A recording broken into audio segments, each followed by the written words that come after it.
Olá, sejam bem-vindos ao canal Luzes da Nova Era. Eu sou Thiago Baruch Pimentel.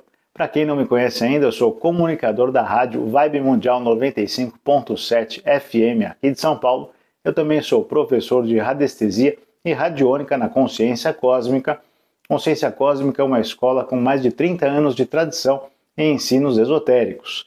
Bom, hoje eu vou falar para vocês um pouquinho aqui da diferença, entre a Umbanda e a Cabala, da Umbanda e o Candomblé, desculpem, e também eu vou falar a respeito aí de como funciona então a formação cosmogônica, da cosmogênese de Umbanda. Bom, quem escuta falar e não conhece ainda, quando fala Umbanda e Candomblé, acha que é a mesma coisa. Mas na verdade tem algumas diferenças que ficam bem claras para a gente entender onde é que se separa então a Umbanda do Candomblé. Bom, ambas as religiões elas são de matrizes africanas, porque elas usam normalmente o Yorubá para designar então os nomes dos orixás, tanto na Umbanda como no Candomblé. O Yorubá, para quem não conhece, é um dialeto que ele é utilizado em mais de 6 países hoje lá na África. Yorubá não é somente um dialeto, não. Ele também é uma tradição ancestral do culto aos orixás e outras tradições correlatas à religião que é seguida lá na África. No caso das diferenças entre a Umbanda e o Candomblé, a Umbanda, nas suas consultas, quando feito uma consulta no terreiro, você vai lá procurar, então, uma ideia nova, você quer procurar uma resposta para o que você está vivendo, aí você passa numa consulta com um médium incorporado. Esse médium incorporado, normalmente ele está incorporado por um marujo, por um baiano, por um exu, por um preto velho, e aí começa o quê? Fazer a consulta com você e te passar tudo aquilo que você está esperando como resposta, uma dica para você resolver aquela situação na sua vida. E no Candomblé é da mesma forma? Não, não é assim que funciona no Candomblé. No Candomblé não tem a incorporação, por quê? Porque é vetado, é proibida a incorporação no Candomblé. Então o médium ele utiliza do quê? Do búzios ou do ifá para fazer justamente esse trabalho de consulta com as pessoas que lhe procuram. E como é que funciona tanto o búzios como o ifá? Bom, na verdade é a mesma coisa, são um jogo com aquelas conchinhas, E quando o médium joga aquelas conchas, você tem uma razão dentro daquele círculo em que é jogado, e ele sabe exatamente que as respostas, baseado na sua vidência, óbvio, no seu terceiro olho, e também na movimentação então daquelas conchas, ele consegue lhe dizer o que está para acontecer e qual que é o caminho energético que a sua vida está tomando naquela pergunta que você realizou. Para ser mais claro a respeito então da Umbanda, que eu vou me concentrar hoje aqui com vocês, a Umbanda ela nasceu no Brasil, para quem não sabe. A Umbanda nasceu em 1908. Aí fala, como é que foi o nascimento da Umbanda? Bom, ela nasce no Rio de Janeiro e um médium, que é o Zélio Fernandino de Moraes, ele traz a Umbanda. E de que forma? Ele incorpora o caboclo das 7 encruzilhadas. Bom, o Zélio Fernandino de Moraes, ele era um espírita, frequentava então centros espíritas de mesa branca, como era designado na época, ainda hoje temos essa designação também, do espiritismo mesa branca. E ele lá sente-se então uma coisa estranha, é incorporado então pelo caboclo das 7 encruzilhadas. E a partir desse momento, o caboclo das 7 encruzilhadas, tomando a ajuda então corpórea do médium Zélio Fernandino, começa a passar para todos as boas novas então do nascimento de uma nova religião. E essa nova religião seria a Umbanda. E a princípio, aqueles médiuns que ali estavam começam a prestar atenção no que aquele caboclo está falando, e ele fala de uma maneira muito arraigada, com aquele sotaque do interior, trejeitos, e o modo de falar também do interior. Então eles ficam assim achando que é um espírito, na verdade, de baixa vibração, apenas incomodando então a abertura daquela mesa. Mas na verdade não foi bem assim que aconteceu, porque eles começaram a perceber que aquele espírito, na verdade, que parecia um espírito atrasado, ele começa a passar então os dogmas, os preceitos dessa nova religião, de uma forma muito clara e complexa ao mesmo tempo. E aí eles percebem então que se trata de fato de um espírito alto, de um espírito de alta vibração, que passa então todos esses desígnios, de como será então essa nova religião que será chamada de Umbanda. A partir desse momento então, os centros, de Umbanda, que eram os terreiros na época, começam a se expandir e logo na sequência, mais de 5 centros são abertos. E logo na sequência já são 13 centros, não só no Rio de Janeiro, como no sul da Bahia e também em São Paulo, então vai se espalhando os terreiros de Umbanda pelo Brasil e crescendo a religião, né, que é genuinamente brasileira. Olha que interessante. E hoje eu vou aqui conversar com vocês a respeito então do que? Dos tronos de Umbanda, desses movimentos energéticos, né? São emanações energéticas que vêm do todo, que vêm de Olorum, e eu vou conversar com vocês como é que funciona então essa emanação energética. A gente começa com a emanação energética da fé. Então temos o trono da fé, temos também o trono do amor, temos o trono do conhecimento,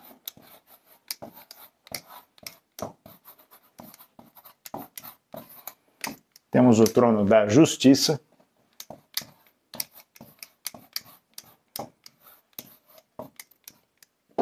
temos o trono da lei, temos o trono da evolução,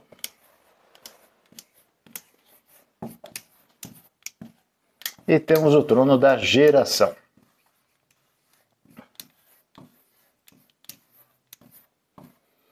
Bom, o que cada um desses tronos, então, diz para a gente? Eles emanam uma energia específica. No caso da fé, é uma energia congregadora.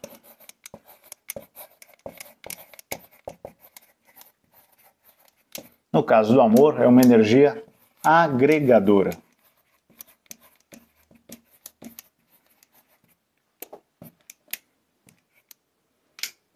No caso do conhecimento, é uma energia expansora.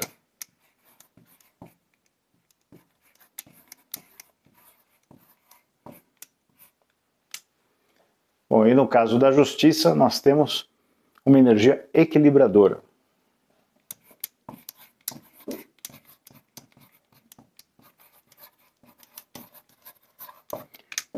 No caso da lei, que é a lei maior, nós temos uma energia o quê? Ordenadora.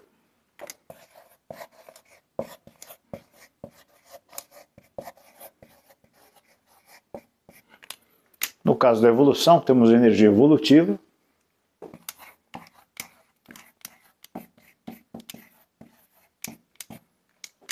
E no caso da geração, uma energia geradora ou criadora.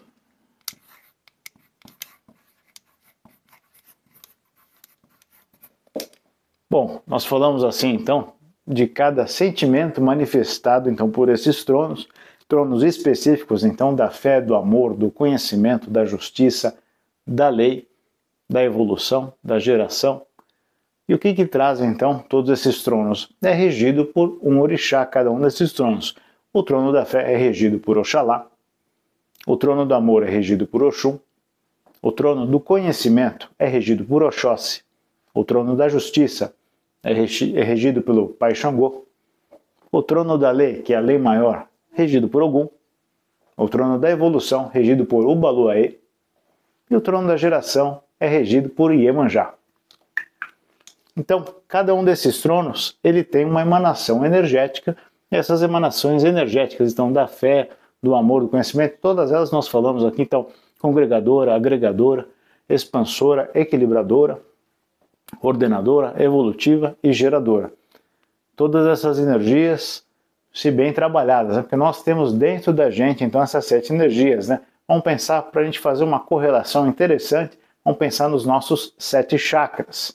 Cada um simboliza um sentimento que nós temos e um padrão evolutivo que a gente tem que trabalhar neles, justamente para eles se manterem equilibrados. Da mesma forma, as 7 energias, então, dos orixás, fazem parte do nosso todo. E a gente tem que saber o que? Equilibrá-las. Porque se a gente não equilibra essas energias, se a gente vibrar o lado negativo delas, no caso do nosso pai Oxalá, a gente vai vibrar na fé, a gente começa a vibrar o quê? A ilusão. No caso de Oxum, se a gente não está vibrando o amor, nós estaremos vibrando o ciúme. No caso do conhecimento, nosso pai Oxóssi, a gente não consegue vibrar o conhecimento, a gente vai vibrar o quê? Uma completa falta, lógico, desse conhecimento, então a gente vai vibrar uma distância intelectual de discernimento. No caso da justiça, de Xangô, em vez de vibrar o equilíbrio, nós iremos vibrar justamente o desequilíbrio. No caso da lei, que é ordenadora, a gente vai vibrar o quê? Uma confusão. A gente vibra a confusão. No caso da evolução de Eboloi, a questão evolutiva é uma dispersão total dos caminhos da nossa vida que a gente acaba vibrando quando não encontra o caminho correto da evolução. E no caso da geração, que é Iemanjá, então a energia criadora, a gente não está vibrando essa energia criadora e infelizmente a gente cria o quê? A destruição, porque a gente não começa a criar nada, a gente está destruindo, a gente está desfazendo aqueles laços energéticos que nós estamos nos comprometendo e a gente não consegue chegar no nosso objetivo. É aquele caminho que a gente não chega no final, sabe? A gente abandona, é exatamente isso. A gente está criando, a gente deixa de criar, a gente abandona essa geração e a gente começa a vibrar o negativo porque a gente não encontrou o nosso objetivo final. Então, cada um dentro desses orixás que nós estamos vendo, essas emanações energéticas, tem os dois polos, nós temos que vibrar sempre o polo positivo para a gente não ter esse desequilíbrio energético. E no caso de cada um, ele também tem o quê? Um atributo, não é somente, então, o orixá, por exemplo, Oxalá, que é a fé e é uma energia congregadora. Qual que é o atributo de Oxalá? É o quê? Cristalizar essas energias. Olha que interessante. Ele cristaliza essas energias e magnetiza.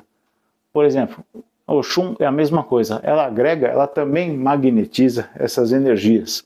Quando nós somamos, então, Oxalá com Oxum, que cada um ele está emanando essa energia eletromagnética desses tronos. Então, cada orixá ele está realmente emanando uma energia eletromagnética, como nós também, como humanos, nós temos a energia dos nossos sentimentos, é por meio da eletromagnética que a gente consegue, então, emanar todos esses sentimentos que a gente sente. E no caso de Oxalá e de Oxum, que eu estou dando esse exemplo, então, Oxalá, o que ele está fazendo? Ele está, no caso, cristalizando uma energia, Então ele está fazendo assim, ele está emanando uma linha vertical energética, e quando Oxum chega e ela magnetiza essa energia agregadora dela, do amor, ela magnetiza essa cristalização emitida por Oxalá. Daí que vem o que? Os pontos riscados de Umbanda. É justamente a partir das emanações energéticas que é dos tronos dos orixás que nós temos exatamente isso, o cruzamento dessas energias e, por consequente, a gente tem essa junção energética que vai gerar um sentimento. Aqui a gente está gerando, então, o amor, sim, o amor incondicional é a cruz, como a gente faz esse sincretismo religioso com Jesus Cristo, que representa Oxalá, então a gente faz esse sincretismo porque ser um raio crístico. Então nós temos esse raio crístico de Oxalá, que é o raio da fé, o raio da religiosidade, e é exatamente isso. Então, quando Jesus Cristo foi crucificado, ele foi um dos poucos que foi crucificado, na verdade, de cabeça para cima. No Império Romano, naquela época, faziam a crucificação de cabeça para baixo das pessoas, então, que infelizmente recebeu essa condenação. E no caso do Cristo, o Cristo ele foi de cabeça para cima, então simbolizando a cruz, que é a união dessas duas energias, então, da fé e do amor. Então está cristalizando, está magnetizando essa cristalização, essa união, justamente dessas duas emanações energéticas dos tronos divinos. Bom, aqui que eu vou explicar, baseado nisso que nós estamos conversando agora. Então, cada energia dessa, o que acontece? Vou pôr até aqui no canto para a gente ter uma noção. A energia congregadora, que é do raio de Oxalá, que é o raio da fé, então congregadora. Aí nós temos a energia congregadora do amor, a energia congregadora do conhecimento, a energia congregadora da justiça, a energia congregadora da lei, a energia congregadora da evolução, a energia congregadora da geração. Então é a união, aí que parte então, o mistério do setenário sagrado, começa com esse entrecruzamento energético das emanações eletromagnéticas de cada trono do orixá, justamente que cada um casando e formando um próximo padrão energético. Nós podemos ter também, para a gente ter uma noção, energia expansora, que é do nosso pai Oxóssi. Nós podemos ter a energia expansora da fé, expansora do amor, expansora da própria energia desse raio. Então a mesma energia ela pode se juntar aqui. Então, expansora do conhecimento, expansora do equilíbrio da justiça, expansora da lei, expansora da evolução e expansora da geração. Então, cada uma dessas emanações energéticas dos tronos dos orixás, ela vai fazer exatamente isso, ela vai casar com a energia, então, do outro trono do orixá, justamente para formar uma energia mais complexa, que é daí que vem os pontos riscados. E os pontos riscados eles vão sendo aumentados, né, e diluídos através das falanges energéticas que cada um dos orixás emanam de 7 em 7, que esse é o mistério do 7 sagrado. Então ele vai emanando, então cada orixá ele vai emanar uma egrégora, por exemplo. Aqui vamos colocar Iemanjá, com a energia da geração. E ela vai emanar aqui 7 raios energéticos que vão gerar o quê? 7 egrégoras. E cada uma dessas egrégoras, dependendo da união que ela fizer com as outras emanações energéticas dos outros orixás.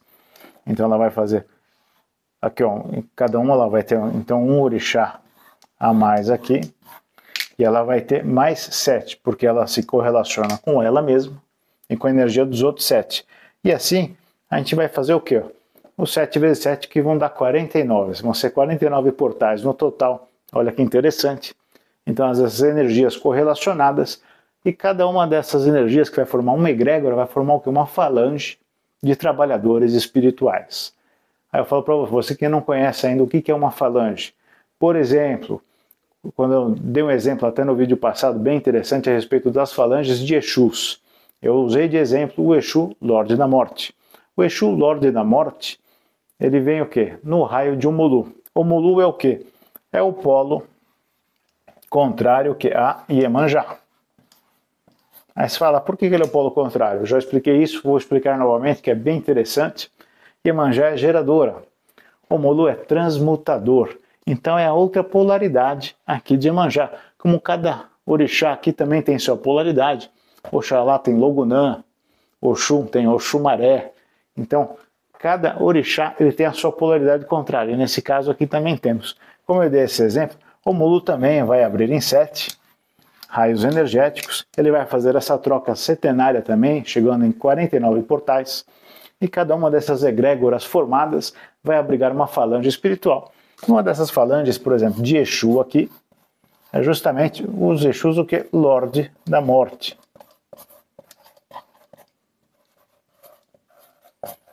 Sei que é um nome forte, né? Exu, Lorde da Morte, mas é importante dizer o trabalho de renovação e transmutação energética que esse Exu pratica, limpando as energias deletérias daqueles que já se foram o quê? Para Aruanda, né? Nossa cidade de luz. Então aqueles que já estão curtindo a sua evolução em Aruanda, o Exu Lorde da Morte ele limpa os restos mortais energéticos desta pessoa aqui, quando foi realizado então o seu velório, né, o seu enterro, né, póstumo ao velório, toda aquela energia então, corporal que ficou presa à pessoa, né, o ectoplasma, então o Exu Lorde da Morte ele faz essa limpeza para que obsediadores não se aproveitem dessa energia parada e possam se alimentar dela. Então cada uma dessas falanges espirituais, que tem um nome de apenas um ser no caso, né, que nem o Caboclo das Sete Encruzilhadas, que foi o que trouxe a Umbanda, né, para o Brasil, né, enunciada pelo Zélio de Moraes. Exatamente, o Caboclo também ele traz essa falange que é o Caboclo das Sete Encruzilhadas. Como também temos o Exu das Sete Encruzilhadas. Então a gente tem cada uma falange então que está abrigada dentro de uma egrégora de um orixá específico.